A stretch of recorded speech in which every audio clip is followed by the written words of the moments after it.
Hi there, Joe Tremaine here, Master Talent Teachers video series. And, oh wow, I had the pleasure of recently sitting down with Terry Lindholm, a veteran Hollywood agent who grew up dancing with me. Obviously, I represent dance. He grew up dancing with me, but now has had an amazing career, and he's here to share his insight and advice on seeking a career in Hollywood. Let's do it. Dancers, our objective is to take our dancers and to move them into other areas. So we might take some of our dancers that have great acting ability, and for example, we represent Catherine McCormick, who was the lead in Step Up. We like our people to be trained for commercials, be trained to be able to read, to go in for a theatrical project. Well, I'm so excited to have this wonderful gentleman here talk about talent. He's got it coming out of every pore of his body. And being a professional dancer, performer, artist, and then making a transition into becoming an agent. Yes, became a dance agent, all-around agent. And so welcome, Terry Lindholm. Thank you so much. Terry Lindholm, who grew up with Tremaine Dance Convention. Absolutely, absolutely. Yes, Terry Lindholm. So the name of his agency is Go-To Talent Agency, right? Correct. Right here in Hollywood. That's right. And so before we start talking about all this stuff, tell us about your agency. Well, my wife Lisa and I opened the agency approximately 2 years ago. Prior to that, we had been an agent for approximately 10 years. My wife a little bit longer than that.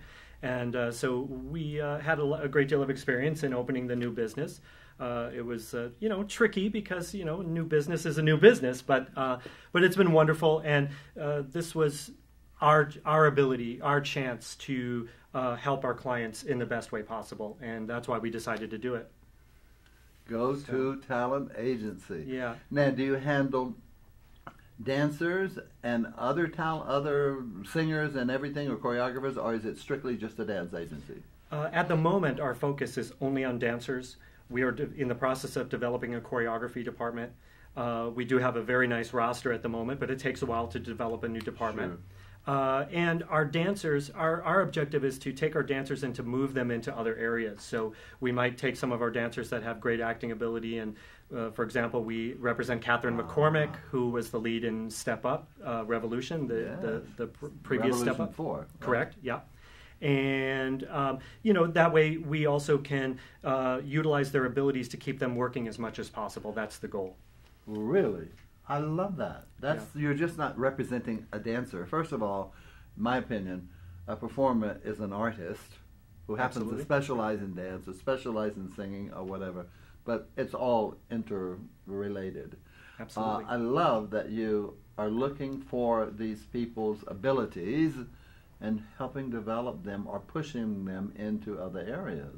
Absolutely. I think it's the key to a successful career, because when one area of the business may be slow, something else may be experiencing a high. So we like our people to be trained for commercials, be trained to be able to read, to go in for a theatrical project.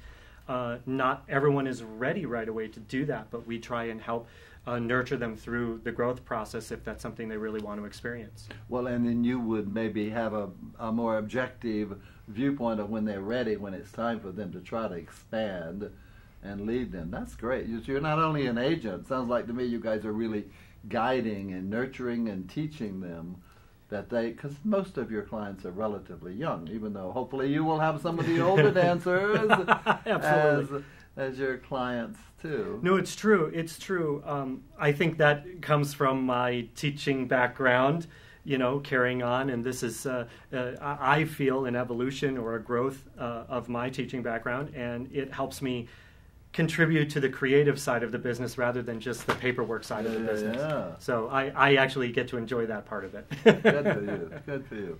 Well, congratulations on your agency. Thank you very much. How long have you had it? We're 2 years now. Great. Yeah. Good for you. So a successful performer who made a transition into the other side of the coin, the other side of the business. Just great. Now, let's say, I get this question all the time. Yeah, I'm in Kansas City, or I'm in Omaha, or I'm wherever across the country, and a parent will say to me, well, I have a 12-year-old daughter, and I really would like to get her an agent in Hollywood, or I have a 15-year-old, but they're still in school. They're still back there in their dance studio. Mm-hmm. Would you ever, or do you ever, sign somebody like that, and then how can you work with them? It's a very good question, and we also get it a great deal. I think a couple things come into play. The first of which is schooling is very, very important, and it wouldn't be my first recommendation to pull them out of school, move to Los Angeles. A child's career under the age of 18 is limited. Once you hit a certain age bracket, the auditions start drying up until you hit age 18. So that's a very important part that you have to consider. Would I sign someone that lives outside of Los Angeles? Periodically we do. A lot of parents say, I'll do anything. The traveling money is not really that big of a deal. But ultimately, it becomes the schedule that's the big deal, because we hear about the audition so late in the process that we may find out at 5 o'clock in the evening for a 10 a.m. audition, and it's next to impossible to get someone from out of state here. There are some people that do make it work. We have a few clients that their parents work for the airline, etc., and they're able to jump on a flight and they make it here.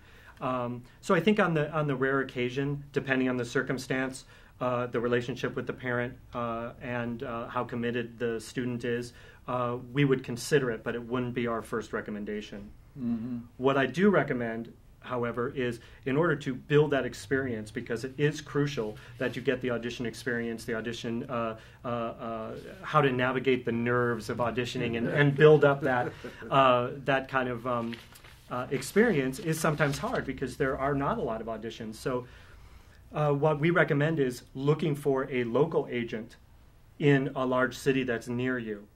And there are a couple of things to look out for. The first of which is you would need to find one that is union franchised. So that okay, let's go back to the top of this section, right here. So I live in Atlanta, or I live in New Orleans, or I live in Chicago.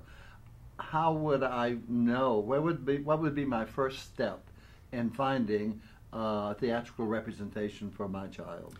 Well, where do I go? Do I go to the Yellow Pages? No, you go to the... Yeah, the first thing that I would do is I would go to SAG-AFTRA.org. That is the union website. SAG-AFTRA.org. And on the website, they have an area where it lists union franchised agents. And you can search it by city or state and find something that's close to you. Why I believe that it's imperative that they be union franchised is that they have to meet certain guidelines, and you know that they're going to interact with you in a professional manner. There are a lot of times where you may find an agency that is not union franchised that sometimes will ask you for an upfront fee to get photos, and you never want to pay an upfront fee of any kind whatsoever. Never, ever, ever, ever. That's a big red flag. And most of the time what they're doing is they're wanting you to pay for schooling, et cetera, et cetera. If you want to do the schooling, that's one thing. But in order to be represented, you never have to pay. The agency only earns income when the client earns an income. So, agents, there are no upfront fees for agents. There are no upfront fees for agents. Correct. So that's a no-no. Right. Absolutely. Thank you for joining us, and be sure to visit the Master Talent Teachers website regularly for more new and exciting videos.